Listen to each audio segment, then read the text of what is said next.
A very delightful morning and welcome to Rise and Shine midweek edition coming to you live on Spectrum TV. And of course, we're broadcasting live from the very beautiful city of Akwa Ibom State. My name is Francis Oyima Adet and I'm excited to welcome you on board today's conversation. Of course, on Rise and Shine, we'll always encourage you to join the conversations across social media platform, all of which you can find on our website, SpectrumTVLive.ng. As you already know, on Spectrum TV Rise and Shine, we'll take you around all the latest happenings around the globe. And of course, the phone numbers will also be on your screen, so feel free to send us a direct message or call or leave us a WhatsApp message in real time, and we'll be sure to respond to you. But just this morning, with November coming to an end, I'd like to ask, how are you, my friend? I do hope that in the midst of all that is happening in this country, you are able to find strength, you're able to find the grace, you're able to find multiple reasons, not just one, to be thankful, to be alive, and to keep on living and pursuing your dreams. Because, these are the things that we must keep on going. And that is the one thing that we cannot let go, which is hope. Yes, the proverbial saying says, when there is hope, there is life. And where there is life, then there is literally nothing on earth that you cannot fulfill and achieve. Pardon me a little bit if I'm on the exciting side or feeling like motivating you this morning. I just literally feel like, we all need some level of reaching out to rather, and of course it's in the best interest of our collective well-being and mental health. And by the way, the 16 days awareness for gender-based violence is still on, and somewhere along the line we'll have that conversation. Good morning, Oya, welcome. Good morning, Francis. I'm just listening to you, and then I'm like, you just really like end of month. Once the month is coming to a close, you're really excited, and your motivation usually comes up. So I know that Nigerians understand that this time. But of course, it's Yaneka here, and it's a beautiful Thursday morning. Is it Thursday or is Wednesday morning? It's Wednesday morning. I'm living a day ahead or a day Please behind. don't come back. We don't want to fast forward again. December is already here. Let's not fast forward. There's some persons who literally wish that December would take longer than the 31 days. I was just thinking, before the cameras came on, and I'm wondering what's going to be happening to a lot of Nigerians this Christmas. Where are we headed as a country? What's the celebration going to be like for a lot of people? Economically, emotionally, there's still some people that are sorting out, the feelings of loss this year, and the thoughts and emotions just came at me this morning, and I'm wondering what's happening. And by the time I heard Francis asking, "How are you, my friend?" I'm like, that is actually the question of the day for Nigerians this morning. But of course, it's Rise and Shine, and we have a plethora of things we are going to be looking at this morning whilst we await for you to engage us across social media platforms, all of which are available on our website, Spectrum TV Live. Quite a number of issues this morning. And the lady that went for the Guinness World Record, gone into watch for 50 hours, eventually did 58 hours, has landed in the hospital after finishing. We also have here automation of passport application takes off in 1 week. Of course, the Minister of Interior right there. We also see here Minister of Aviation refutes weather claim by the Nigerian carrier that said it was the weather that was responsible for the diversion of the flight to Asaba. And we also see here conversations around electoral reform. Senate squashes bill seeking to allow parties replace NAS members. Okay, Francis, there's a lot in that particular conversation, right? Of course, Police Trust Fund. Senate passes 57 billion naira budget for Police Trust Fund.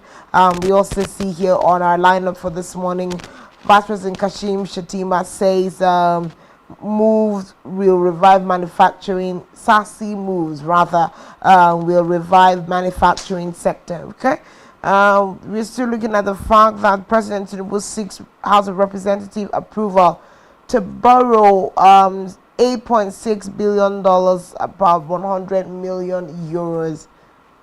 Okay,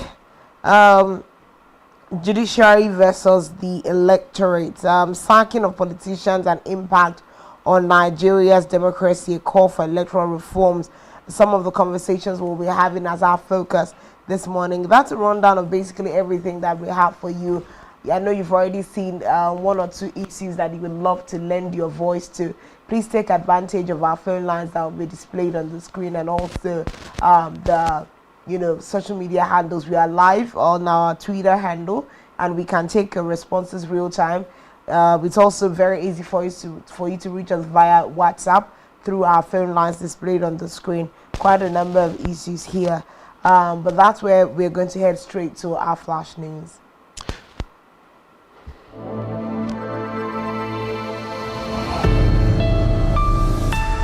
Rise and shine.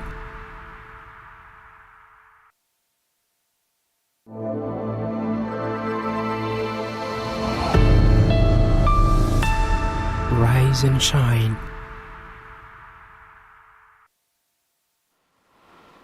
Of course, it's Rise and Shine, and we're going all the way to the very top on our very first flash news this morning. And we are looking at the OAU students who, of course, gunning for the Guinness World Record to break the longest individual washing time. But we see the fact that she landed at the hospital after washing for 58 hours. Her initial target was actually 50 hours, and she did an extra 8 hours in that. Her resolve was, by the time the Guinness World Record will come to deduct, all of the time, take off time for break and all of that, she still really wants to land on her 50 hours. And I do hope that her dream comes true. But we see the fact that these 200 level students of Obafemi Awolowo University, Ile-Ife, Osun State, of course, after washing for 58 hours with her bare hands, of course, landed at the hospital. Now, of course, she had enjoyed a lot of, what do we call it now? Favors. People came out to encourage her and all of that. Her challenge was to set the record for the longest hand, washing time for an individual, and then she beat 58 hours. But of course, immediately after that, it's reported that the ambulance, the school ambulance, took Eniton straight to the school clinic for medical checkup immediately after she finished. And now, of course, now there's some videos circulating social media showing Eniton lying down on the medical bed. Of course, it's as expected. Her hands had turned white pale, and out of all of the washing time, water, chemicals, and all of those things. Well, it is expected. I mean, it's one thing for you to just watch for a few hours and then get back to other things that you're doing. It's another thing for your hands to be perpetually soaked in water and detergent, and just consistently washing from one clothes to another. I mean, literally, yeah, if you're a frequent beach goer and then you enjoy bathing in the river or the ocean, you'd know that. But by the time you stay in the ocean for like 2, 3, 4 hours and you come out, the generality of your body will be completely different. So you can imagine now washing for that period of time, and with every other thing that is happening, definitely she's bound to face exhaustion. She's bound to be in need of some medical attention. But I like to believe that she's gonna be okay. I like to believe that with proper medical attention, she's going to come out. And by the time the Guinness World Record are able to review all of the statistics, all the data from, her attempt, I mean, it's going to be a celebration, not just for her, but also for her school.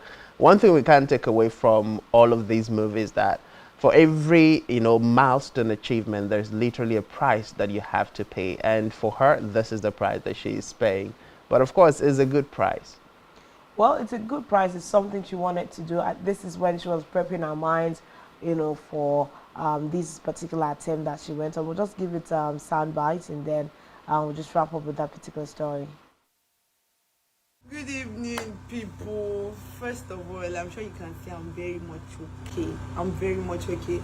So to the people trending, saying that I landed in the hospital, I did land in the hospital, and these are my hands. I am better. I've been in my house, my family members, my team members. I've been sleeping. I woke up this evening to take pictures. I have been very fine. So just dey play, nothing is wrong with me. Otilo Fafa, Otilo Fafa. And then appreciation goes to the great Ife student union, starting from the vice chancellor of Obafemi Awolowo University to the dean of the student affairs, to the great Ife student union, to my team members, to the volunteers, to the whole OAU community. Thank you so much. To my sponsor Viva, thank you so much. Iwaju Mama Love. To everybody, to the people cursing me under the comment section of it's not my way, I'm trying to trend now. To everybody supporting, to everybody who believes in me, thank you so much. God bless you. God bless you. I really appreciate it. I am not in the hospital. It's better it's out of the horse's mouth, because by the time you begin to see all of these trends of information, about landing in the hospital and all of this, it's a worrisome one. So it was better, Inola explained herself that way. And we also, another concern is, there's some reports I read where it's more like, the GWR hasn't yet, responded to her attempt. One of the things after Hilda Bassi's attempt was the fact that GWR was clear. If you're going to be moving to attempt breaking any record, make sure that you have applied to them and, they tell you the available guidelines for that particular record you want to break. It's not just about having an interest, setting up cameras, getting people. Make sure that, the Guinness World Record organizers, they are fully aware of your interest, your attempt. They will give you the guidelines, set the dates and all of those things, because it will be really, heartbreaking to find out maybe at the end of the day, GWR reports that, they had not gotten any notification from Eniola that she intended to watch for those hours. Well, as we've seen her coming to celebrate that, she didn't land in the hospital, and sorry for those that have been laughing. Maybe she will still have the strength to go a second time to do it properly, but we do hope that this was in line with all of the guidelines of GWR. But congratulations to the very enthusiastic 200 level students of Obafemi Awolowo University watching for 58 hours. Let's wait and hear what the Guinness World Record will say. Well, I do like to believe that she had followed the protocol and procedures, and then of course when it comes to what happened after you must have exhausted yourself, definitely. I think it was just yesterday that somebody said no publicity is bad publicity, and then of course when people begin to carry and then information about the fact that she was rushed to the hospital and all of this, it just gave her another, like she rightly said, she's trending, and every trend helps her one way or the other boost her personality and profile and all of that. But moving away, we see that 3 years benchmark or 3 years deadline was given by President Ahmed Bola Tinubu upon the swearing in of his foot soldiers, call them ministers or appointees of the government. And immediately after those appointments were given and announced and confirmed, and of course the swearing in was done, we saw some of them talking tough and acting the talk. One of such happens to be the Minister of Interior, Lubumi Tunjo-Ojo. Of course, we saw the magic he did when he cleared the backlog of passports that had been waiting for donkey years. And of course, since then, he's been, giving it back to Nigerians as far as reforms is concerned. We see that the minister has said that the automation of Nigeria's passport application is 99% ready. Of course, he said the automation will be operational in a week's time, noting that after completion, Nigerians will only go to immigration centers to do fingerprint biometrics for their passports. He further revealed that with the new system, Nigerians can upload their passport photographs and other supporting documents from the comfort of their homes. Of course, the minister gave a December deadline, adding that this is meant to ease the process and the rigorous procedures involved in Nigerians getting the passport.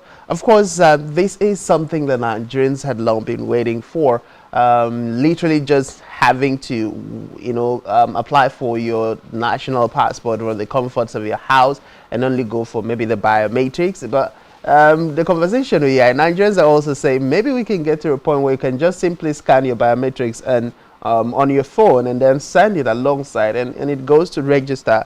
But be that as it may, this is one of the greatest achievement we can attribute to Tunjojo. Says his assumption of office. One of the biggest problems Nigerians have had, one of the reasons why we had the thousands of backlogs of unclaimed and unaccounted for passport, happens to be the bottleneck, the bureaucratic hindrances that people experience. Literally going to get a passport would seem like you're going to war, and it'll take you days before you're able to even get the registration details done, before you can even get done with all of the procedures. So it was a discouragement for most Nigerians to even think, and unless you had something very critical to do and you could not do without having a passport, then most Nigerians wouldn't even dare attempt to have it. But this is something that literally every Nigerian, or most Nigerians who have aspirations to travel outside the shores of the country, would want to have and keep. I recall a friend who said he never thought he was going to travel out of the country any time soon, but all of a sudden, by grace, providence, something he applied for, just boom, the funds and everything was made ready. And then he almost would have missed it because of, getting to queue up for passports and all of that, and he's one person that doesn't like to take the back door, until somebody now told him, look, if you're going to have to meet up with your deadline, you have to grease the hands of people in that office so they can fast track your processes and all of that, before he was able to achieve it. So this is, I think, the biggest news from the Minister of Interior. This is absolutely worth celebrating, especially when we come from that end of cutting away the bureaucracy that is involved and the sheer greed of people within the system. I remember, I think that was sometime recently when I had to, do my passport, and I realized I had paid way extra. For instance, I'm saying double the price, for what it was for processing passports. And I'm like, by the time I looked at my documents when I was being attended to, and I saw the price that was stamped on the official document versus how much I had actually paid for that passport to be processed, I'm like, where are we heading in Nigeria with all of this kind of greed? Like over 100% way more, than was necessary. So by the time we know that we are using automation, you will not come and inflate the prices, on the system and all of that. So it cuts out majorly bureaucracy. And I think the beautiful thing about Tunjojo is his deployment of technology to what he's doing.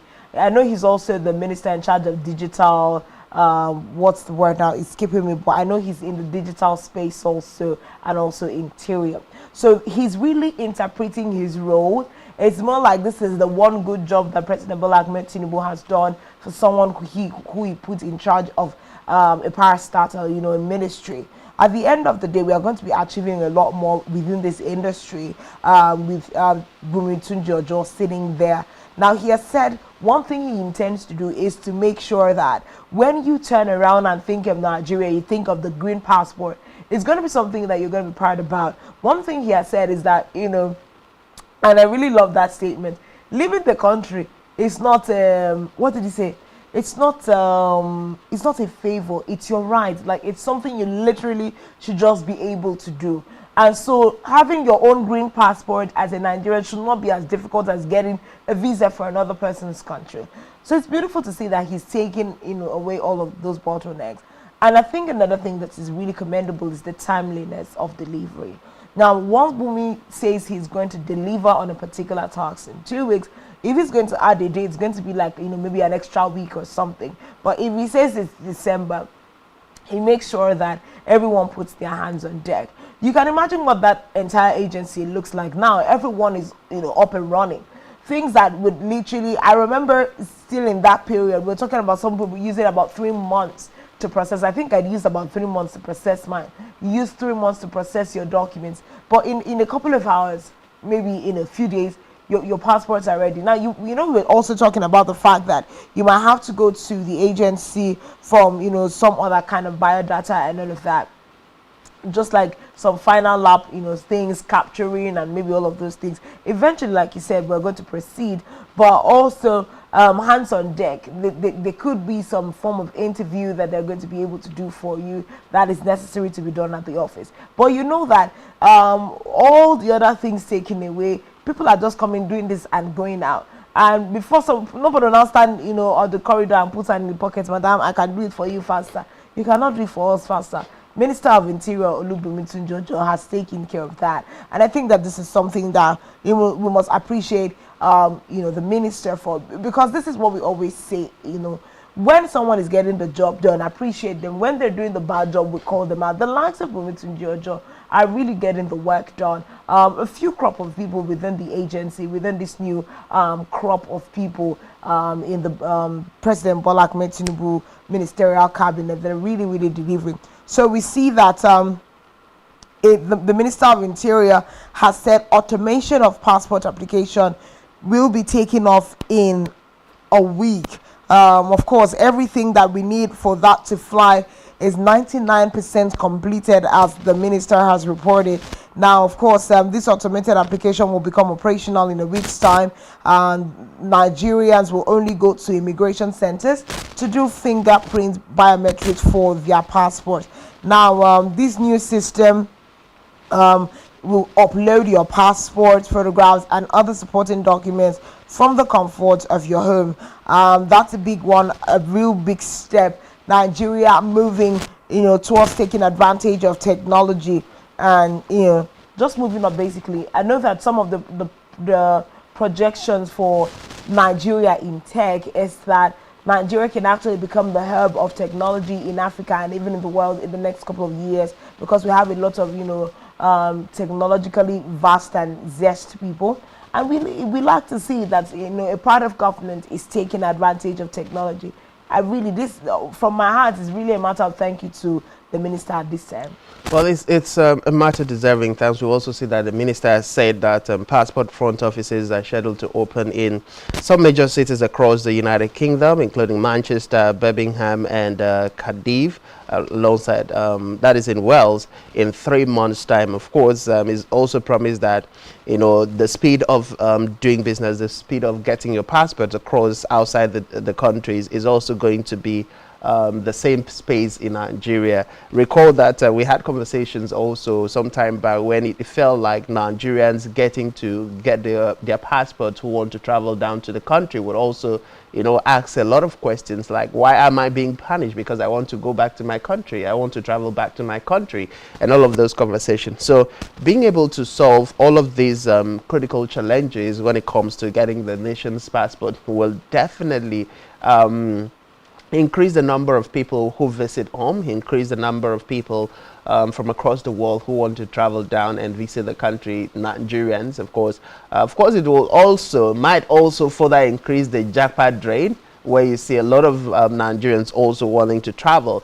But alongside all of this, one thing is certain, the transformation happening in the Ministry of Interior is just commendable. And we do hope as Nigerians that, the Minister Tunjojo is able to maintain the status quo and even improve upon it, so that by the time, maybe we are looking at, by the time the first 3 years of deadline that is set by President Ahmed Bola Tinubu is over, Nigerians can look back in a ministry and like, yes, it has moved significantly from what it used to be to where it needs to be. But above that, Nigerians are also asking there should be some piece of legislation made to guide all the transformations that Tunjojo has brought into the ministry, so that we don't get to see a Tunjojo taken out of the ministry, maybe or elapsing his tenure as the Minister of Interior, and then somebody else comes in, and then the whole system returns back to status quo. So beyond the transformation, we hope that Tunjojo will also look at conversations about pieces of legislation that will help ensure that everything that is putting in place is sustained and maintained in the interest of the country. I think the touch of excellence that the Bumi Tunjojo comes with to the table is is actually commendable, and we do hope, just like you said, that the back ends of institutionalizing these changes is actually done now. In his speech, he had actually said this particular move would have been flagged off about 2 weeks ago, but he's saying he noticed certain errors in the process, in the systems that were to be put in place, and said no.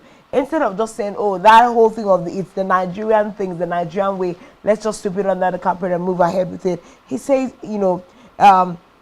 it was a matter of let's go back to the drawing board and fix the errors that we saw with all. Of course, optimizing national security and convenience is very, very important in this automation of passports move that has been made by the Minister of Interior. We also see the fact that he has said by February 2024, an e-gate is going to be established for people coming into the country, especially for Nigerians coming back into the country. And no one would have a need to see an immigration officer except that person is a person of interest. I think, the likes of Festus Keyamo should work very closely with Bumitun Jojo, and we will be seeing a lot of changes, not only from the interior angle, but also in the aviation, sector, where the two agencies actually meet and marry. Because opening and establishing an e-gate by February 2024. Now, with this, you can actually say it's more like a father giving his promise. Now we know that in the first two promises that Bumitun Jojo has made to Nigerians, he did not default with the timing. Now that he has talked about an e-gate by February 2024, an e-gate is what we are going to get. And he says that with that e-gate, no Nigerian coming into the country has to see any immigration officer except that person has been flagged as a person of interest. How much more ease can we have even within our own borders? But of course, optimization of national security and convenience is at the crux of all of this. Congratulations to Nigerians, because this is a win for all of us. Some of those bottlenecks and things that people have to, experience cut out by the minister. A big thank you and congratulations to Nigerians and the Ministry of Interior. I'm very, very sure this thing about working in the civil service, where people feel like it is only on serious people that work in the civil service, serious-minded people in the private sector. But now, when you have this kind of minister that is putting everybody's hands on deck, you know that you're not just going to come to your office and walk from one office to the next. There's actually work to be done, targets to meet and deliveries to be done, and we are absolutely proud of a Nigeria that can work. This also shows us that we have great minds in our country that can actually fix Nigerian problems within the system. This is one beam of light of a renewed hope, actually. Well, I think Nigerians would agree with you that is a beam of light. It's a renewed hope, and beyond all of the renewed hope that is happening in the Ministry of Interior is the need for sustainability.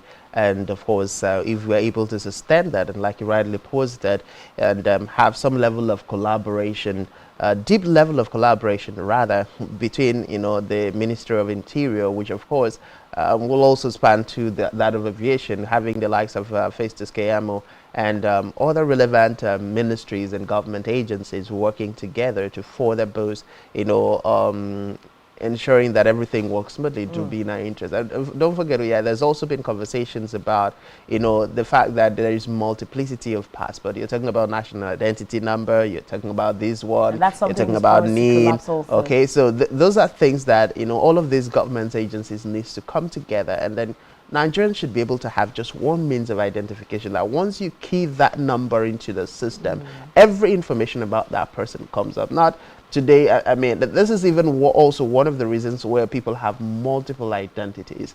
Like literally you have one number and that is not, able to suffice. So if we are able to get to that point in the country where you have just one identification number and that is attributed to you, in your banking details, in your travel documents, everything that has to do with you, like literally once anyone keys in that number, it shows everything about you. It is also going to go a long way to curb the issue of insecurity in the country, because we will be able to have a database as a country that has the details of everybody that has been in the system. So once something happens, you just need a name and the identity number of that person, and with that you can get all the details about the individual. It will lead us to greater prosperity, greater development, and of course help solve the problem of insecurity. But that is still in the hands of the people of, President Ahmed Bola Tinubu's team. And we do hope we get to see those transformations happen.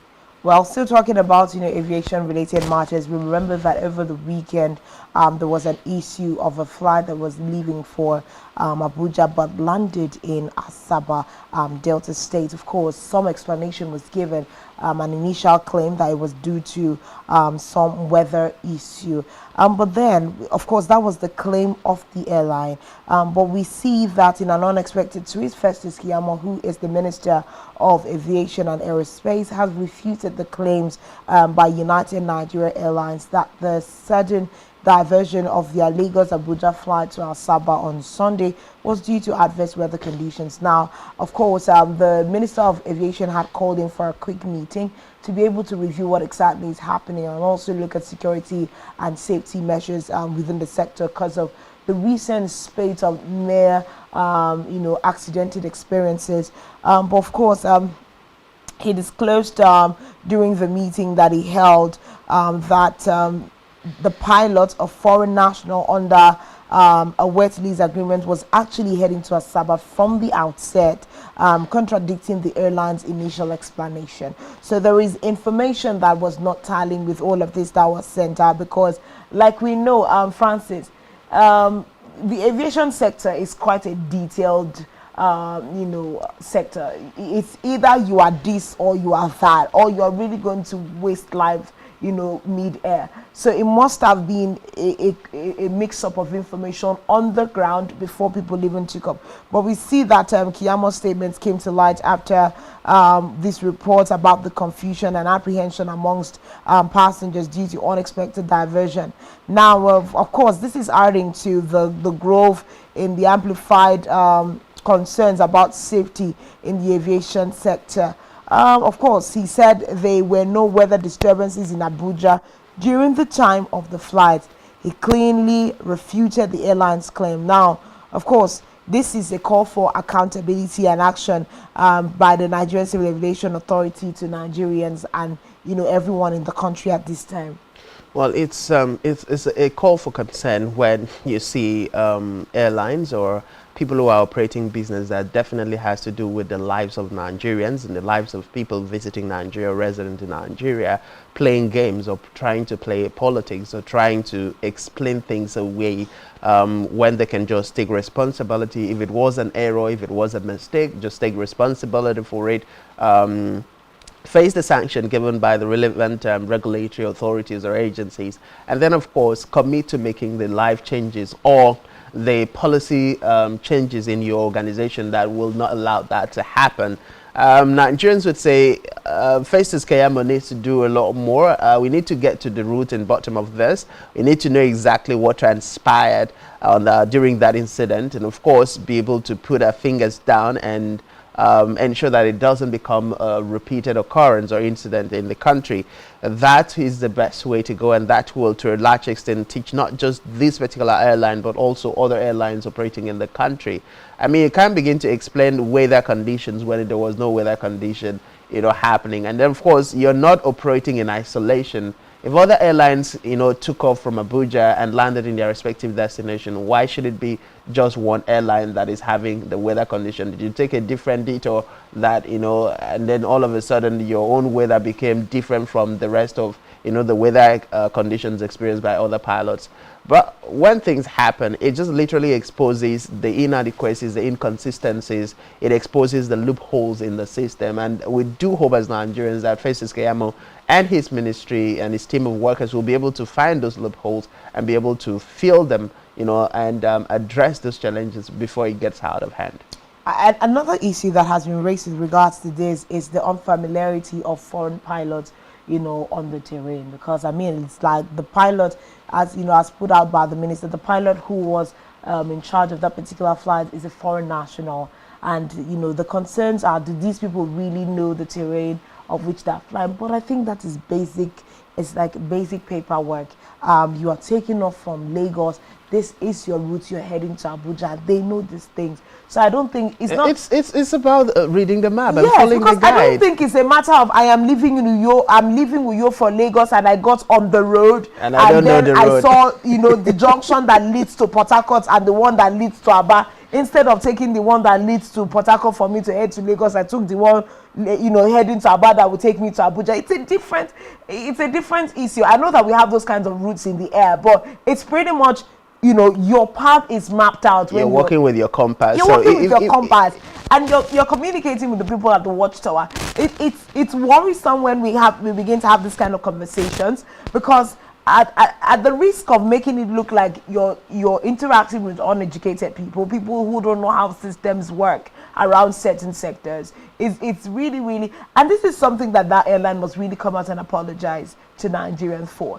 And apart from apologizing, we're also looking at with all of the kinds of insecurity concerns that we have in this country. Francis, that is a really risky confusion to have been raised. I mean, imagine people being airborne and finding out that instead of going to Lesotho, you land yourself in Iraq. All of those kinds of things. It's a serious problem. And we do hope that just as the Minister of Aviation is giving this body language, he does actually get to the root of this issue, and it should be, totally handled. So raising the concerns of foreign nationals not knowing the terrain, not probably a miscommunication. Is that like a language barrier when you're talking of like, in terms of intonation? I don't know how you hear Abuja, you hear Sabah at the same time, but Francis, don't laugh over because it's a problem. But we need to fix this. And with this holiday season's coming, the experiences are bad. So let me just give us a little rundown of the sad tales, near sad tales we've had in the aviation sector this year alone. In the last 14 days, we've actually seen 2 international Nigeria, 3 runway excursion experiences at 2 international airports within the last 14 days. And we've also seen at least 10 of these kinds of incidents in the country this year. Thankfully, we have not had any, worse situation. But this near success syndrome is a serious problem where this is related. So the aviation minister really does need to look into the sector, and let's make sure that measures, safety measures and practices are put in place in this sector. But all eyes and all ears are still out. We are listening and seeing how this is developing. But as we say this morning, the Minister of Aviation has refuted the claim of that particular airline, saying it was a weather condition. He's saying that that's outright wrong. Well, aside from refuting, we do hope the minister takes other decisive actions to help, stem the tide of such incidents. I mean, we don't want to go back to an era in Nigeria where, plane crash was literally like a regular, a new normal thing that you literally wake up or you are expecting which airplane is going to crash next, when is it going to happen next, and before you know it has happened. But that's where we put a pause for stories, and of course we head out to our major stories.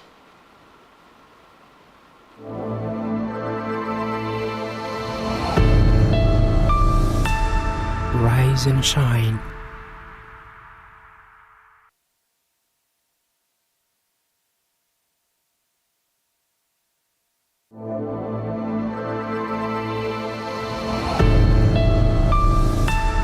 Rise and shine.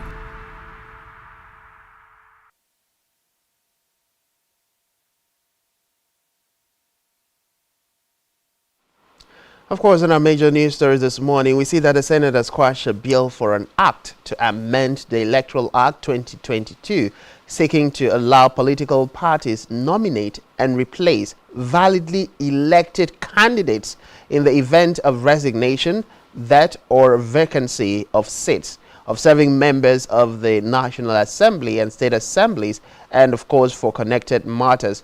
Now, the sponsor of the bill, Senator Karimi Sunday, representing Kogi West Senatorial District, explained that the bill seeks to amend the Electoral Act 2022 to allow the political party that won an election nominate and replace candidates into National Assembly and State House of Assemblies whenever vacancies occur due to death or resignation of the candidate during the pendency of his tenure in office. He said the bill will primarily avoid waste of public resources on conducting a fresh election in the federal and state constituencies. The lawmaker, however, failed to convince a significant number of his colleagues in his argument of the validity of the move. Of course, Senate President Godswill Akpabio thereafter gave him an opportunity to withdraw the bill or amend it, which he declined. The bill was subsequently squashed in a voice vote. Now, yeah, I'm not particular about, the squashing of these particular bills, and I think a whole lot of Nigerians would argue in between lines. And I'm going to narrate a typical example. The Oro Federal Constituency, for one, has just one person speaking for the entirety of the Oro.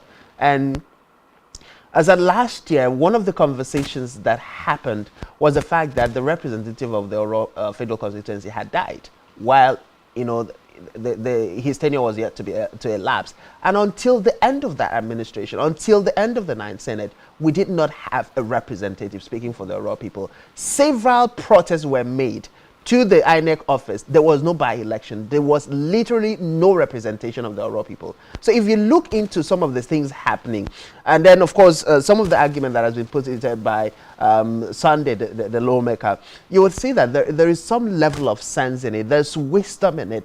I mean, how do we get to wait for INEC to conduct election again, when sometimes it literally would take forever for that election or that by-election to take place and the people to get a representation? It is bad enough that you have a representative who is not speaking the minds of the people, but it is far worse to not even have somebody representing the minds of the people or the interest of the people. Now, I know that a lot of persons will also argue in different, perspective. For one, having the political party, many would say, okay, throwing the elections open again would mean every other political party is going to contest for that election, right? And that means you are taking it out of the hands of the party who had that candidate as at that election. So if you look at the proposition made by Sunday, there's a lot of sense in it. That means instead of throwing it open for the generality of other political parties, we give it to the party who had the candidate who's just passed away. And then, of course, they're able to maybe, if there is anything I would say needs to have been done, maybe Sunday would have, taken it back and look into reviewing it, putting it, maybe some additions like, let's have the political party conduct fresh primaries. Let it be an internal party affair, but with the supervision, strict supervision of INEC, so that whoever comes out, whoever gets nominated by the party must have done that or must have come out as a result of the party internal, politics and, of course, the will of the people of the party. Getting in mind that, or keeping in mind that the political party structure comprises of all the people across the different, constituencies, whether it's the state or the federal, constituency. That, to a large extent, will save the country voting a huge amount of money to be able to conduct fresh election for just one seat, or just 2 seats, or just 3 seats. I mean, that something has happened and the seat has been declared vacant as a result of maybe the passing of a legislator. I think I see a whole lot of wisdom in what Senator Sunday proposed to the House, but Nigerians would wonder why it was squashed and why the senator couldn't take it back, to retweak the provisions or the proposals he was making to the National Assembly. Now, this bill was particularly, engineered by Karimi Sunday, senator representing Kogi West Senatorial District, as a oppositor to avoid waste of public resources on conducting fresh election in the federal and state constituencies upon, the resignation of a lawmaker, the death of a lawmaker, or a seat becoming vacant for any reason. Now, this is why he actually proceeded this particular bill now. But however, he failed to convince a significant number of his colleagues in his arguments of the validity of the move. Now, we also see that Godswill Akpabio, who is the president of the Senate, thereafter gave him an opportunity to withdraw the bill or amend it, which he declined. I think that is where the problem is, where we see the Senate president actually said, withdraw or amend. I think he should have opted for an amendments, conversation. Now, we have seen that bill being quashed by a voice note at plenary, but we do hope that sometime again this particular bill can be brought up again, reenacted again, because there is a lot of good that this will do. But Francis, let's try to see analyze why, you know, the National Assembly in the first place will not allow for this bill to pass. No one is saying that your party would just whimsically just come and take you off your seat. We're saying in the case of death, in the case of resignation, in the case of a vacant position, let, you know, the constituencies and the political parties be able to hold this election. It just goes to also further show you that service is not the primary orientation of the people in this force, because we need to see electoral reforms that helps us move democracy faster.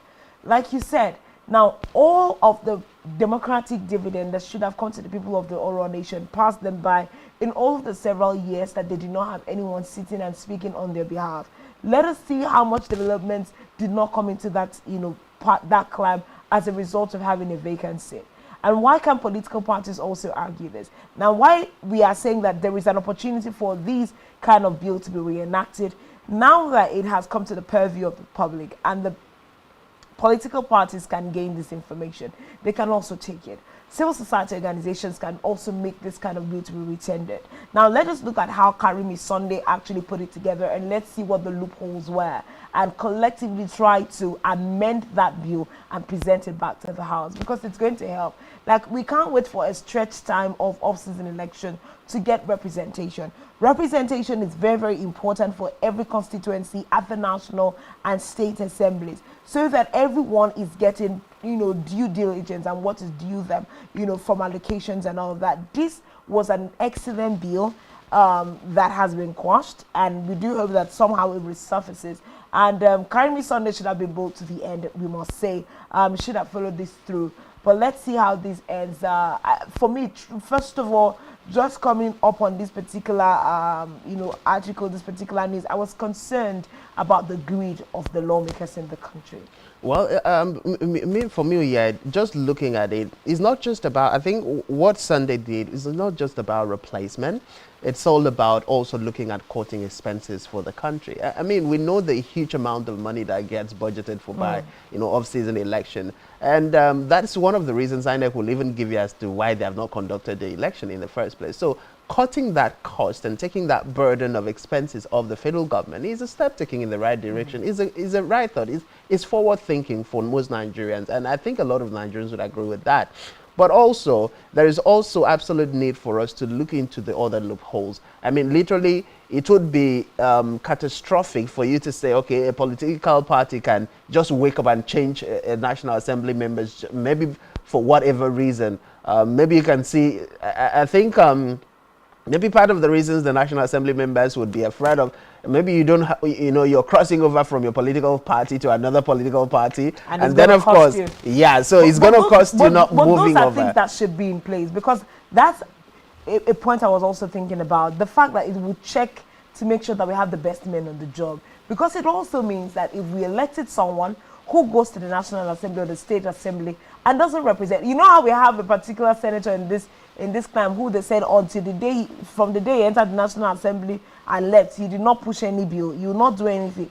Your party will just call you back and send, you know, the best man possible. But we know that that's not like the primary aim of this. But it will also check, you know, lackadaisical attitude while at that service point.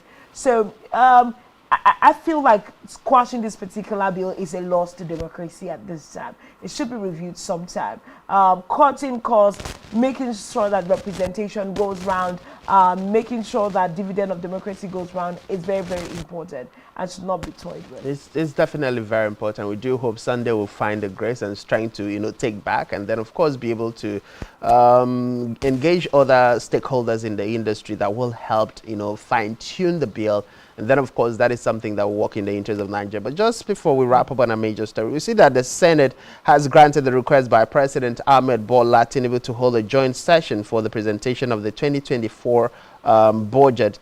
Now, this was disclosed by the Senate President Godswill Akpabio, who presided over the plenary yesterday.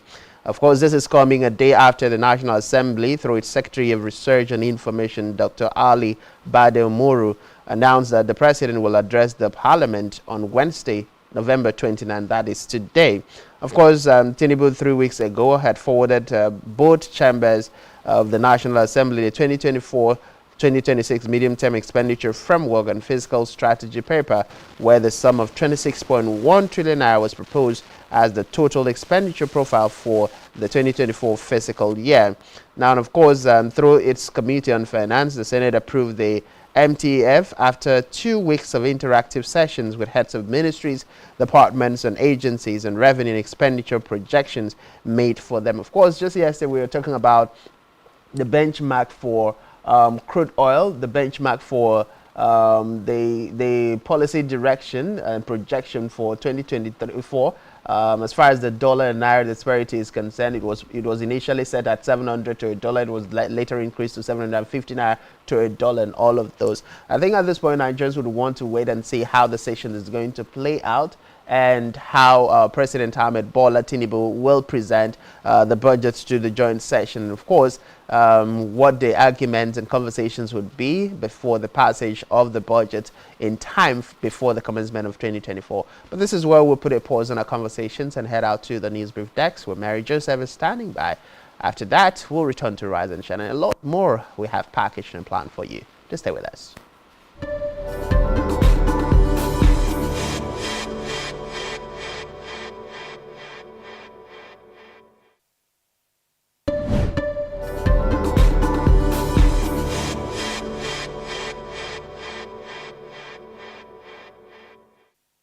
Christmas season is here again. Are you aware that making your business or products visible on a television space gives your brand a wider visibility and patronage? In the spirit of the season, Spectrum Television is offering a whopping 25% discount on all services. Advertise your products and services while this offer lasts from 1st December 2023 to January 31st, 2024. We are a television with a passion to take your business and services on a satisfactory lane. You do not want to miss this opportunity. For more inquiries, visit our city office at number 2 Taft Plaza Close off Akaitinen Road, Yo Akwa Ibom State, or call the following numbers on your screen. Spectrum TV, broadening your horizon.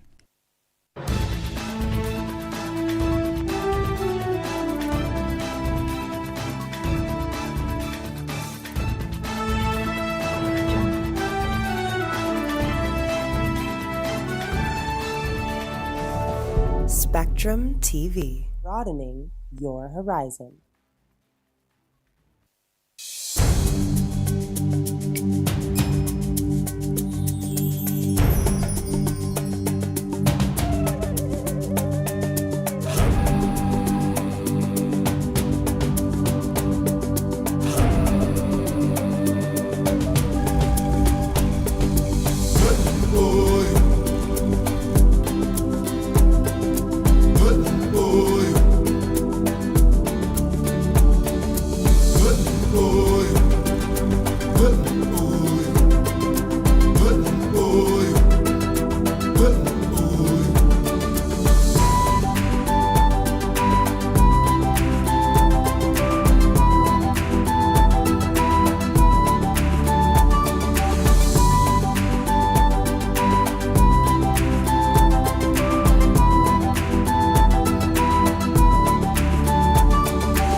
sports on the go, and news from the world.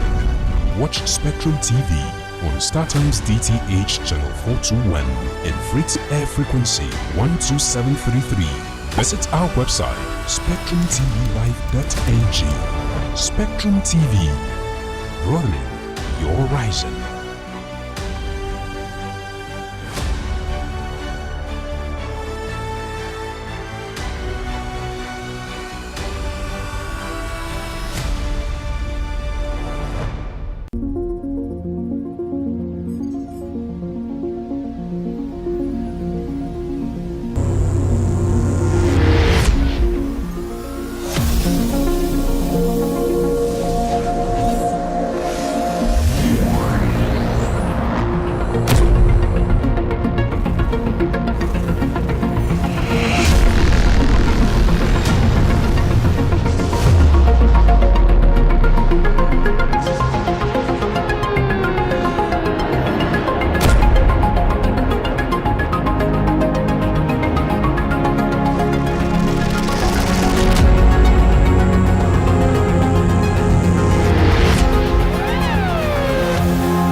allowed by grossly abused. Our governors have to share police powers with the president as stipulated by the Constitution. We do not have a federal government police force. We have the Nigerian police force, which shall be administered, organized, and supervised by the Nigerian police force. No, my lord, I want to say something. I want to say something here.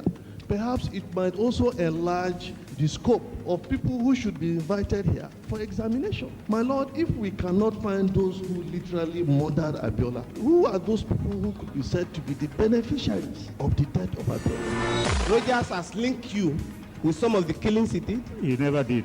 He linked you with the attempted murder of Hebrew. He did not. My lord, the matters council is leading the evidence in our matters. Is this an adversary proceeding? It's not, my lord, but you can't be talking about cases which are in court. Is this an adversary proceeding? It's not, my lord. These cases are in court, my lord. I'm just reminding you, your lordship. My lord, sorry, my lord. I think I'll be in cross-examination. Legally Speaking, a program that deals with legal issues and questions we face as citizens of this amazing country, Nigeria. Legally Speaking. Join us every Friday from 5 p.m. to 6 p.m. for Legally Speaking.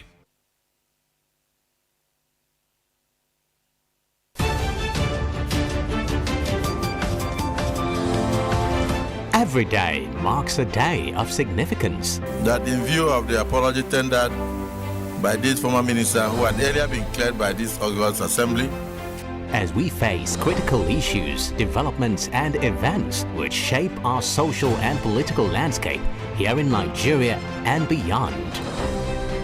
Political Spectrum is a program specially designed to help make sense of all the moving parts of developments and occurrences in our nation's polity and political economy. There is nothing wrong with Nigeria, but there's everything wrong. The educational history of public figures holds significance beyond mere biographical details.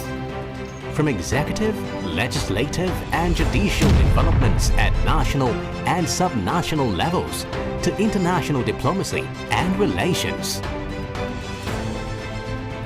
Join us for exclusive interviews with key political figures, expert opinions, analysts, thought-provoking conversations for and against, shedding light on the major issues that matter.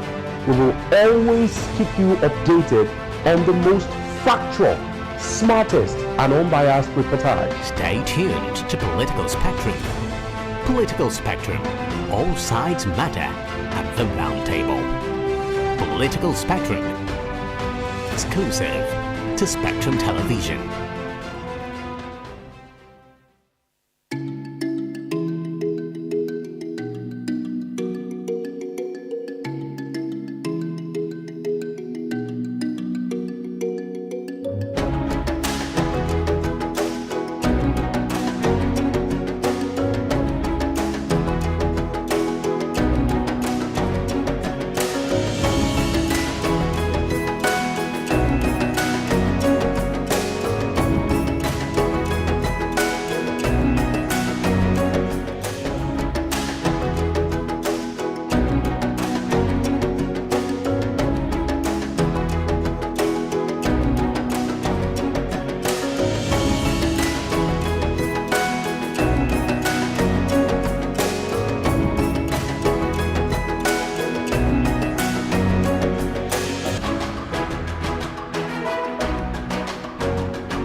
State and government, Secretary General, distinguished delegates.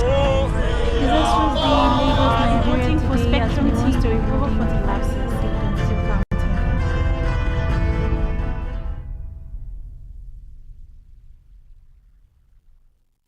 And welcome to your morning news brief on Spectrum, live from Uyo. I am Mary Joseph. We begin the news brief with President Bola Tinubu, who has written the House of Representatives seeking the approval of the Green Chamber for $8.6 billion and 100 million euros external borrowing plan for critical infrastructure in areas such as power, roads, water, railway and health. The President also forwarded the Federal Capital Territory supplementary budget to House for consideration. Meanwhile, the President will present the 2024 budget to the National Assembly on Wednesday. This is after the Federal Executive Council (FEC) approved a 2024 budget of 27.5 trillion naira. Away from that, the Minister of Interior, Olubunmi Tunji-Ojo, on Tuesday said the automation of Nigeria's passport application is 99% completed, adding that the automated application will become operational in a week's time, noting that after completion, Nigerians will only go to the immigration centers to do fingerprints biometrics for their passports. The Interior Minister further revealed that the new system, Nigerians can upload their passport photographs and other supporting documents from the comfort of their homes. Meanwhile, the Economic and Financial Crimes Commission, EFCC, has opened its case in the 1.2 billion naira procurement fraud trial of the immediate past governor of the Central Bank of Nigeria, Godwin Emefiele, before the Federal Capital Territory High Court, Abuja, with the EFCC calling 3 witnesses. Reports say that the embattled ex-CBN helmsman was brought to court from the custodial facility of the Kuje Correctional Center in Abuja, indicating that he had yet to meet the 300 million naira bail granted him last week by the courts. On the foreign scene, Israel says 12 more freed hostages, 10 out of its own citizens and 2 Thai nationals have left Gaza and are now in Israeli territory prison. Officials in Israel also said that they have released another 30 Palestinians, joining 150 others, mostly women and teenage boys, who have been freed since Friday. Reports say Tuesday was the 5th day of the temporary truce between Israel and Hamas after a 48-hour extension was agreed. And finally, in sports, striker Hwang Hyo-jo has been suspended by South Korea 7 weeks before the Asian Cup because of a police investigation into allegations he allegedly filmed an ex-girlfriend. The Norwich City forward is accused of filming a sexual encounter with a former partner on his phone without consent, an allegation he has denied. Wang played for South Korea in 2 World Cup qualifiers this month, scoring a penalty against Singapore, while the Korean Football Association on Tuesday suspended him pending the outcome of police investigations. Reports say the 31-year-old remains able to play for English second-tier club Norwich and scored in a 3-2 defeat at Watford on Tuesday. We'll have details of this and many more in our news at 12. I am Mary Joseph. Let's head back to Rise and Shine, where we have Francis and Oyai on standby to have a wonderful morning. Heads of State and government, Secretary General, distinguished delegates. His Excellency Lagos Nigeria today as we want to recover for the lapses in Plateau County.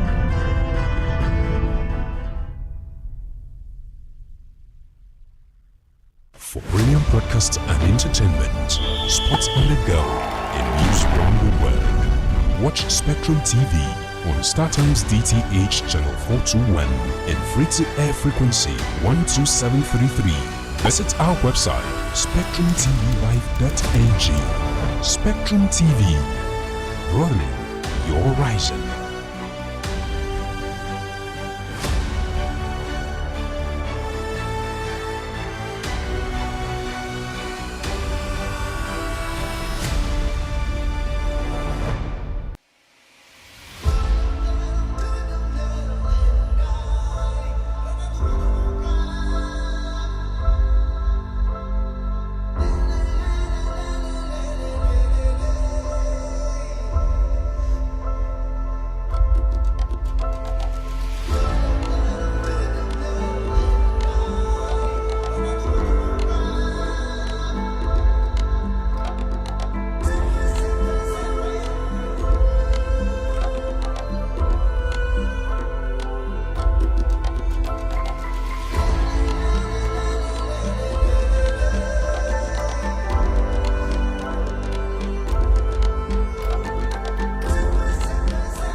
Welcome back and thanks for still being there. This is Rise and Shine, the midweek edition, and we've been talking about so much on the show this morning. Top of which is the fact that the OAU student who just finished washing for 58 hours has refuted landing in the hospital. You also see the fact that in the Ministry of Interior, Minister Bumi Tunji Ojo has said the automation of passport application is going to resume in Nigeria in the next 1 week. We also see the fact that Minister of Aviation Festus Keyamo has refuted the claim of the Nigerian Airways that said weather was responsible for the diversion of their flight to Asaba over the weekend. Still a lot to look in. Details are available on YouTube as we are streaming live. We also saw the fact that senators squashed the bill seeking to allow parties replace NAS members. Okay, you have all of the detail of that conversation available on our website, on our YouTube channel. We also see the fact that the Senate has moved to grant President Tinubu's request for a joint budget session today. These are some of the conversations we've had so far on Rise and Shine. All of the available details are on YouTube, also on our website, SpectrumTV.live.ng. Please take advantage of all of this. Spread the word, like, share, comment. Thank you for engaging us. At this point, we'll be going straight up to Daily Spotlight, where we bring you information on the front pages of our national daily. Stay with us.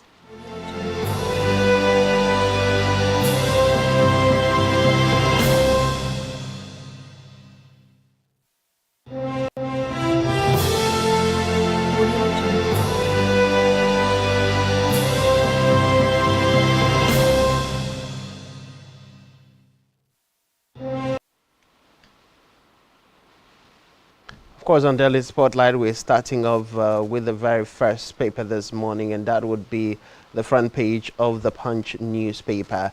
And on the front page of Punch, the major stories there, the kicker says bank recapitalization, federal government backs CBN, investors rush for mega bank stocks. The story is on page 19 on the front page of the Punch newspaper. Of course, we see the writer there, we must address banks' capital adequacy to grow economy. Tinubu's advisor, investors inject 110 billion naira in UBA, First Bank of Nigeria, Zenith Access, other stocks in 2 days. Still on the front page of the Punch newspaper, we see Supreme Court NJC screens 22 nominees candidates face DSS orders.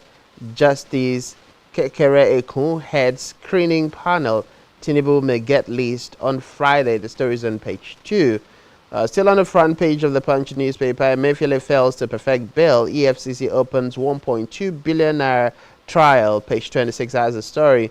Coup scare, 34 declared wanted. ECOWAS team arrives Sierra Leone. Of course, Boko Haram terrorists behead 11 Borno loggers. Stories on page 28. Very sad one. Those are the major stories on the front page of the Punch newspaper this morning. Moving away from the Punch, our next paper will be the Vanguard newspaper this morning. Big story there says Tinubu's new $8.6 billion loan bid takes debt above $51.759 billion. Okay. We'll see here request part of 2022-2024 external borrowing plan for critical infrastructure. President to present 2024 appropriation bill to joint session of NAS today. Total domestic debt as at June stands at 54.130 trillion naira. Analysts and experts seek proper utilization and accountability. Page 5 is where you can find all of the details of the stories. We also see here on the front page of the Vanguard, military onslaught forced 160,000 terrorists to lay down arms, says Zulu. Page 13. The Guardian lecture, How Nigeria, Africa Can Earn Global Respect, says Adeshina Osage and others. Page 8 is where you can find details. Alleged fraud, Emefiele not owner of firm awarded 1.2 billion naira contract, says witness. Page 9. We also see here pensioners' assets in domestic foreign stocks up by 59.6% to 1.5 trillion naira. Page 19 is where you can find the details of that. Imo DPO officers to face sanction over alleged escape of suspected rapist. Page 11. Controversial judgments will do our best to reform justice sector, says Attorney General of the Federation. Okay, page 9. We also see here it's possible to grow $1 trillion economy in 10 years, says President Tinubu. Details are on page 8. Appeal Court affirms Fubara as Rivers Governor. Page 12 is where you can find details of that. And on Vanguard Sport this morning, Pesiero's time runs out as technical committee ready to wield ask. And that's all that we have on the front page of the Vanguard. Well, that of course takes us to our next story this morning, and that will be the front page of the Nigerian Tribune. On the front page of Nigerian Tribune this morning, the kicker there says Ayidetiwa, Ondo Speaker, reveals details of deal brokered by Tinubu. Highlights how Deputy Governor will sign undated resignation later to be submitted to President. Says he remains Ondo Deputy Governor. Impeachment proceedings halted. Take actions for stall for the crisis over Credelo's absence. Ondo Indigenous Rights Siege. Stories on page 2 and 13 on the front page of inside of the Nigerian Tribune.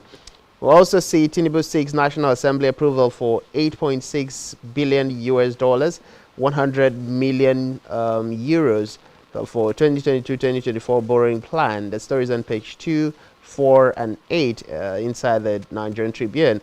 Of course, the writer there says we can build $1 trillion economy in 10 years. President says I bear no grudge against media practitioners. He adds.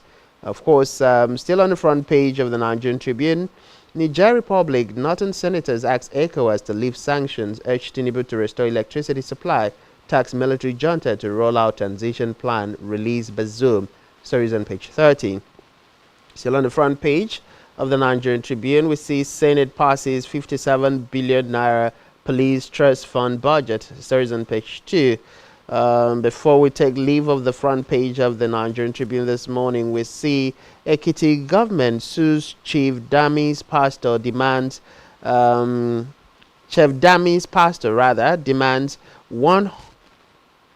10 million naira damages. The story is on page 24. Of course, Minister of Power to prioritize metering, distribution, transmission infrastructure. Page 7 has the story, and those are the major stories on the front page of the Nigerian Tribune this morning. Moving on from the Nigerian Tribune, our very next paper this morning is Daily Trust. Tinubu seeks fresh 7.1 trillion naira loans to fund agri, health, road, water sectors. Nigeria's debt hits 94 trillion naira. Rising debt profile worries a must expand revenue base, says experts. Kano election, judgment disparity, airing judicial officials to be punished, says NJC. Airlines must pay compensation for cancelled delayed flights. This is a conversation we've begun to have very strongly. We hope that we see it implemented. We also see here NSITF crisis festers despite Lalong's intervention. Panel depends probe. We also see here subscribers grumble over data depletion rate. Francis, that's a discussion we really need to look into.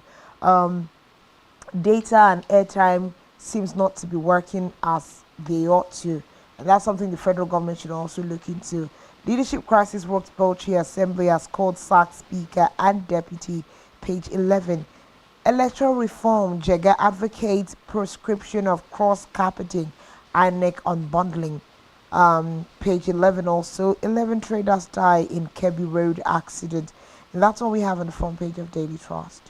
Well, that will take us to a very last paper this morning, and that would be the front page of the Nation newspaper. On the front page of the Nation, we see the rider, the kicker that says the speaker, Ayidetiwa, to send quit later. The space is on page 4 of the Nation newspaper. Of course, the president seeks $8.6 billion, 100 million euros loans to improve livelihood. The story is on page 4. Fulfill $100 billion pledge on climate change. Tinubu to tell US, EU. Stories on page 28. Emefiele yet to meet bail conditions back in prison. Page 4 has a story. Obaseki should have consulted me on successor, says Shaibu. The story is on page 27. And of course, those are the major stories you find on the front page of the Nation newspaper this morning. And that takes us to the very end of Daily Spotlights. Of course, a plethora of stories there for you to read up on the different pages of the papers that we've brought to you this morning. Some very concerning, others raising a lot of questions that we need to ask. But this is where we'll put a pause on a Daily Spotlight. And when we return from this time out, of course, we will be returning with a guest. Do stay with us.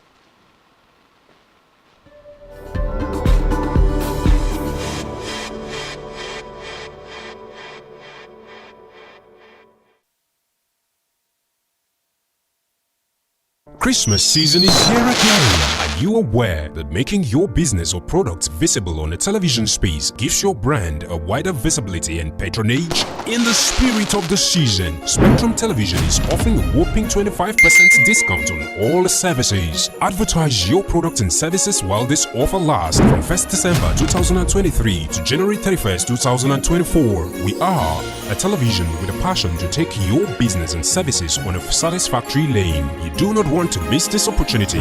For more enquiries, visit our city office at number 2 Taft Plaza Close off Akaitinen Road, Uyo, Akwa Ibom State, or call the following numbers on your screen. Spectrum TV, broadening your horizon.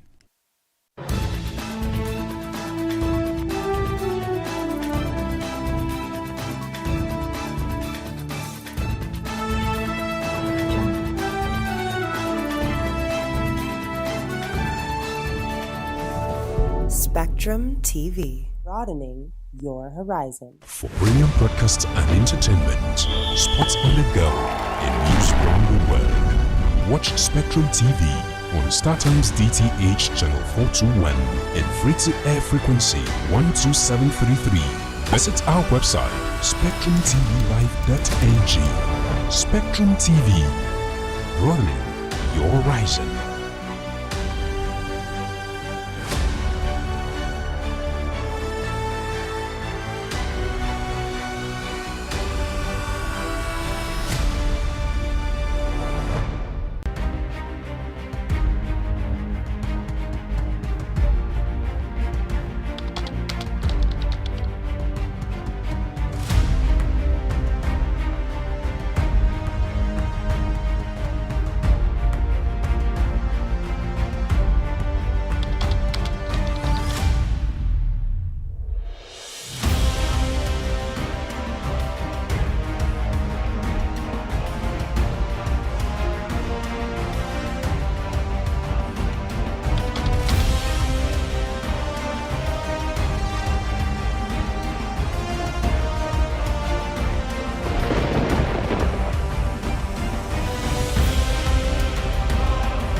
Good morning, and thanks for still being there. Of course, this is still Rise and Shine coming to you live from Uyo, the capital city of Akwa Ibom State, Nigeria. We've had so many conversations already.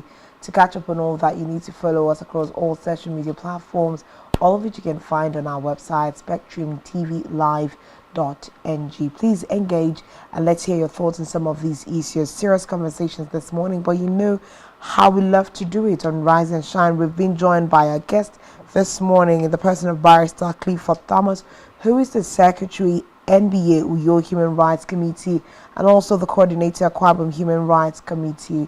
Now, in the past couple of days, we've been talking about all of the reforms and controversies and concerns in the judiciary, the activities of the judiciary.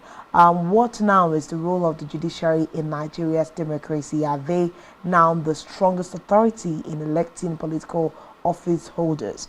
That's a question on the table for us this morning. We're also looking at some of the electoral reforms that we need, and also questions bordering on certain activities that Nigerians have been seeing off the judiciary. There's no better person than to take on this assignment this morning than Barrister Clifford Thomas. It's so good to have you on the show this morning, sir. The pleasure is mine. Good morning. Good morning. It's nice being on set again after a couple of months of lull. I want to use this opportunity to congratulate Spectrum Television for not waiting for government, but to go ahead to grade the roads, which is beyond corporate social responsibility. It is love, it is humanity. We have to thank the management of this befitting outfit for actually doing that for the people in the rural communities. So good morning, viewers. Good morning, those in the studio and those supporting what is happening in the studio. It's good to be back here again. Good to have you. Very great delight. Well, let's get into the scoop of the conversation. We've been having lots of concerns. Just piggyback on all of the election petitions that we've had, and there's been a lot of sacking and unsitting of people that had once been declared as winners of the election by INEC in various states. Just Plateau State is one of such states that has seen that. We had a situation in Kano where a judgment was given, and then the certified documents that is supposed to be tendered had errors in it. All of those kinds of activities. There's a particular one that happened, and then there was a reversal saying no. Upon the last judgment, we upset that and still uphold the person. I think the big question where we'll start from this morning is, what is the exact role of the judiciary in Nigeria's democracy? They seem to be having the loudest voice now. Well, the role of the judiciary, most Nigerians don't really know. Judiciary, when you look at a strict rule constitutionally is to ensure that that laws or disputes are interpreted, they are adjudicated upon. These are the basic rule. But beyond that, the judiciary also has overlapping functions. Aside from just interpreting the laws, adjudicating on disputes, the judiciary can also make laws. And a lot of Nigerians don't believe the judiciary make laws. Any judgment given which other courts must have to rely on becomes a law. It becomes a law because by the doctrine of stare decisis or judicial precedent, you must rely on the judgment of a superior court which has not been challenged, contested, or overthrown. So it becomes a law. The judiciary interprets laws, but beyond that, the judiciary overlaps itself into playing executive functions at times. But let us look at, in stricto sensu, what's the role of the judiciary, constitutional-wise, is just to interpret the laws. Where there are conflicts, the judiciary adjudicates and bring all the parties together. They make their presentations, and then the judiciary, in its wisdom, the court will say, this is what we believe. You have to persuade it. You have to convince the judiciary with facts and evidence. But where you feel that emotion, sentiments will avail, it will not avail you. So for the role of the judiciary in terms of the courts deciding, upturning, and even stamping and upholding some decisions of INEC or that of lower courts, you will expect it. The politicians played into the hands of the judiciary. Yes. If you are trying to cut corners to win election, that look, no matter what happens, provided you win, even if 200 people die, 200 persons die, you win the election, the court will uphold it because you have money. No, the court is not where you do buy and sell. No. The court will look at the evidences you have, the documents you have, the all the facts you have spoken about, and you've deposed to those facts, which become affidavits, and the laws supporting them, and what are the precedents of these laws. That's how the judiciary decides. So most often, it's regrettable that some lawyers will tell the petitioner, their client, that we'll win this case. We'll win this case. This is how it is. But the judiciary, in its wisdom, will look at all the parties, not just both sides of the story. Looks at all. And having looked at all, it will decide. That's why at times it takes so much time. But it's a good thing that the judiciary is also playing, according to some people, the role of INEC in deciding who should occupy what. But I put the blame on politicians who are always desperate. Desperation could push you into breaking the rules without looking at them. And that's what has been happening. But would you say that this is putting democracy in a good place? Because like this particular set of elections that we've had, everything right now is at the beck and call of the court. I remember that after the Supreme Court upheld the victory of President Bola Ahmed Tinubu, he was, quoted to have said in a statement that now they can go ahead, to more like let themselves loose and work because now they're guaranteed of the seat. So it looks like, before all of these affirmation by the Supreme Court or appeal court in terms of state elections and all of those things, politicians seem to be holding their breath. So it is the judiciary that is giving the life of day to democratically elected politicians into public offices. Well, anybody who is in court must always cannot sleep with both eyes closed. Even when you feel that your case is more superior, that your argument is more superior than that of the other person, you can't sleep with both eyes closed. You sleep with one eye open because you're not sure of what will happen. It's a swing. It could go either way. And when President Bola Ahmed Tinubu said that, well, they cannot concentrate, it means that it's a reflection of the fact that he was not even sure. Despite the fact that Nigerians said he had brought over the judiciary and he had the judiciary in his pocket, he wasn't sure. He wasn't sure. Is that something that's a possibility? Any arms of government or persons having a really strong hold on the judiciary that would affect, how judgments turn out? No, you cannot actually speculate or propose how the judgment will turn out. You can only look at it from the prism of your own argument. You look at it from the prism of your argument. Yes, what should the judiciary decide? Should the court decide in a matter like this? Have I fulfilled this condition, this condition, this condition? And you now look at, for instance, the Supreme Court judgment. One of the, I watched it from the beginning to the end. One of the decisions they gave was, look, you cannot obtain a foreign, it was not even a judgment. But in assuming it was even a judgment, in fact, let us even consider that it was a judgment, which it wasn't. It was just a document obtained through the court. Our judiciary is structured in a manner that the judgment of the Supreme Court aligned with the laws.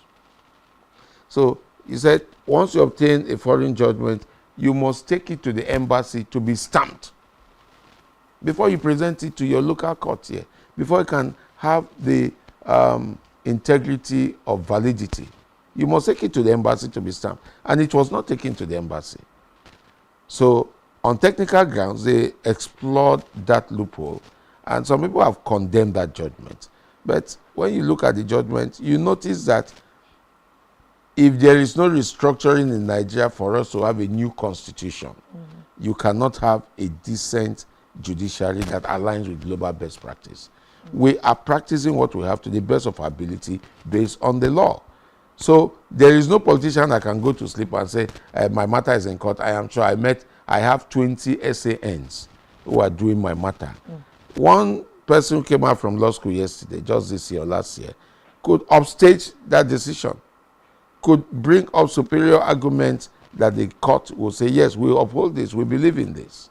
So judiciary is playing a large role. The judiciary is playing a very good role, a very large and a good role in deciding how our democracy goes. But again, I must warn that politicians and INEC have not helped us. Politicians and INEC, they have not helped us. So when you play into the hands of the judiciary, what do you expect the judiciary to do? They take up the initiative and decide who becomes governor. Because when you were busy trying to cheat, busy trying to circumvent the rules and the process, you never knew that the sword of Damocles will be waiting for you as a sentinel at the end of the whole thing. That's what we're having. I think it's helping Nigeria's democracy to actually improve. We are seeing a lot of people like the likes of former chairman of INEC, Atahi Ujega, speak up at this time, also citing some loopholes in the proceedings of the election by INEC. And of course, basically just calling for reforms. We've also seen Executive Director of Yaga Africa, Samson Itodo, saying that INEC is struggling to catch its breath and needs to be unbundled. So these are some of the things. When you said unbundled, unbundled how? Breaking down the systems with which INEC is currently You cannot break down INEC until you have restructured Nigeria. These mistakes are mistakes we would have done more than 40 years ago, would have made if the military did not come in. In fact, I want to suggest that all military leaders, or everybody who got involved in military dictatorship in this country, they should be arrested and tried. They should be arrested and tried because they never allowed democracy to flourish. They never allowed us make our mistakes, to practice democracy and make mistakes. This is the first time we're having democracy in about 24, 25 years at a stretch without any intervention. Now we're making the mistakes we would have made more than 40 years ago. So who is to blame? You blame the military. Bring all of them who are still alive, even the ones that have died. You try them. After trying them, the ones that did you get involved in military intervention in this country by arranging a military coup and benefiting from it? Yes, you are convicted.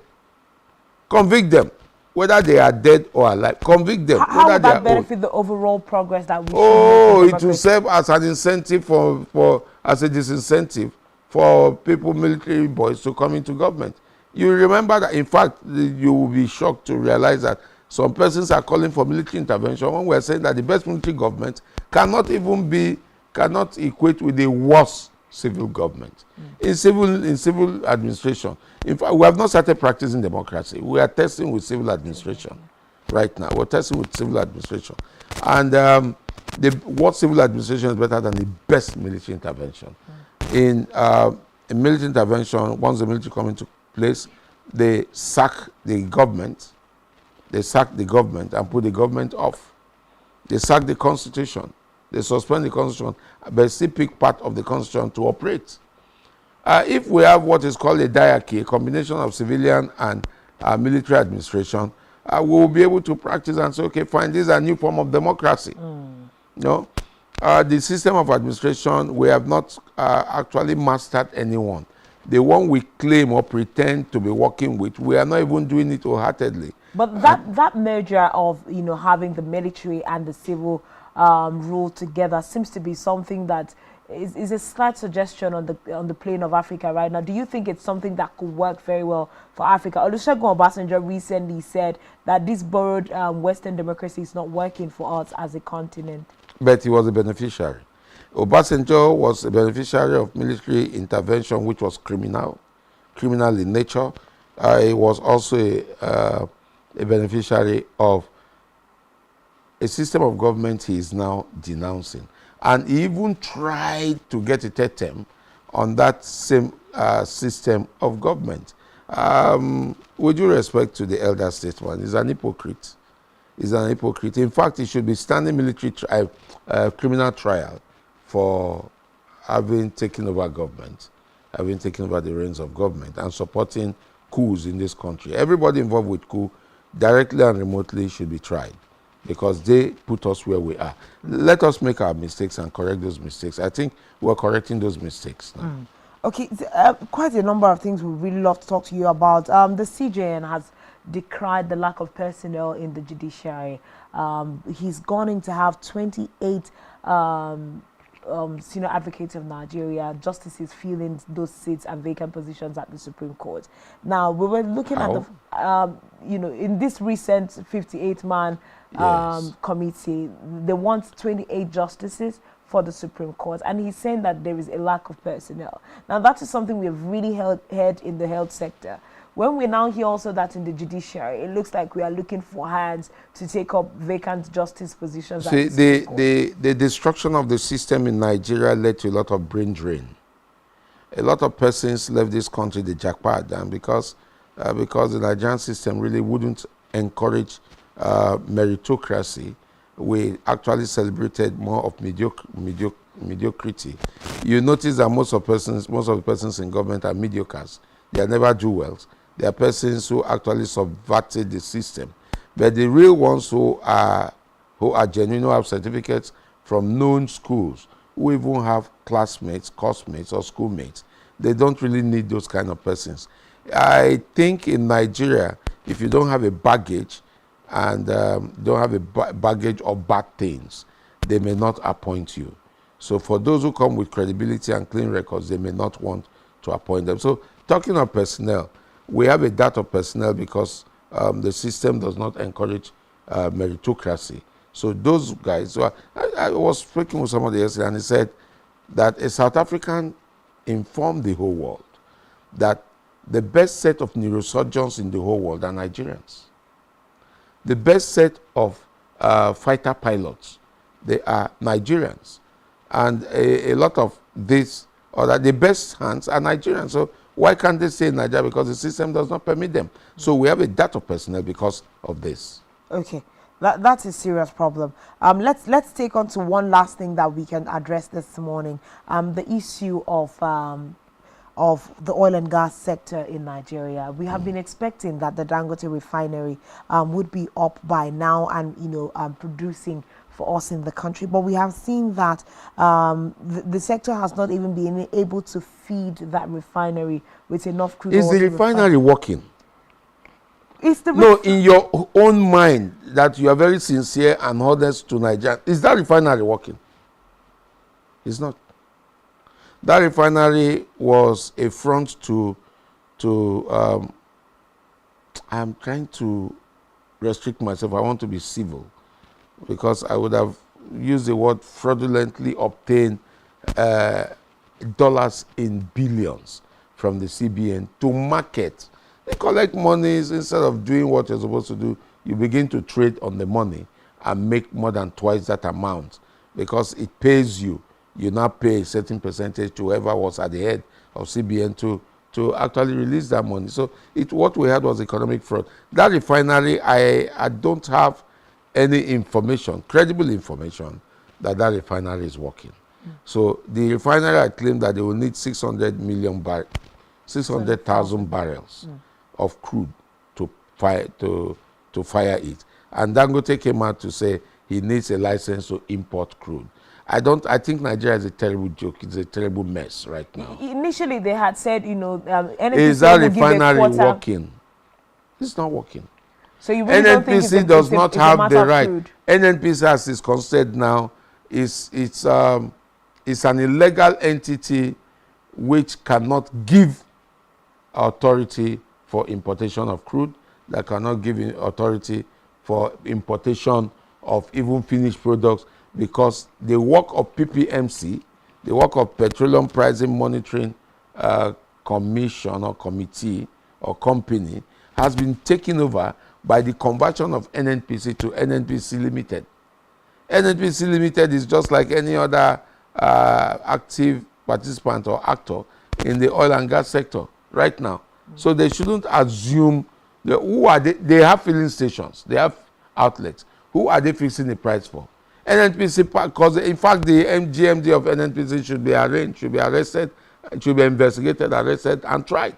But Clifford, this I am here this morning to say that all the criminals who partook in the active decomposition of the economy and society of this country should be arrested. That's what I'm saying. They should be tried. They should be investigated.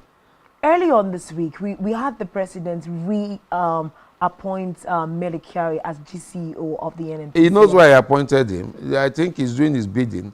He knows why I appointed him. And it's a very shameful thing that the GMD of NNPC, who should be in prison, like his brother, the CBN, has been reappointed to come and destroy our common paternity. I understand the president is going for more loans. And what collateral are they using? They are using active, very strong facility in the oil and gas sector. They are using various facilities they cannot tell us are the collateral. Have they told Nigerians before that we're using the airport as collateral? We're using the seaport as collateral? They've not told Nigerians. The question is, what's the collateral? So when you reappoint a man who oversaw, who sat and superintended over the destruction of the common paternity of our paternity in this country, it's a sad thing to say. So now, what's the quantity of crude Nigeria is producing now? I understand it has gone up to 1.something million barrels. Yes, but in Imo State, I understand a new refinery has been opened. I hope they don't sabotage that refinery. And that refinery needs about 600,000 liters of crude to produce. Is it million or liters? And if that refinery fires up, Dangote refinery will go down, because the cost of building the Dangote refinery is about 5 or 6 times the actual cost. So who are we deceiving? They made the federal government to spend so much money, which actually was used in building the refinery, and they have not completed. But they gave the federal government about 20 or 25% of stake in that refinery. Who is fooling who?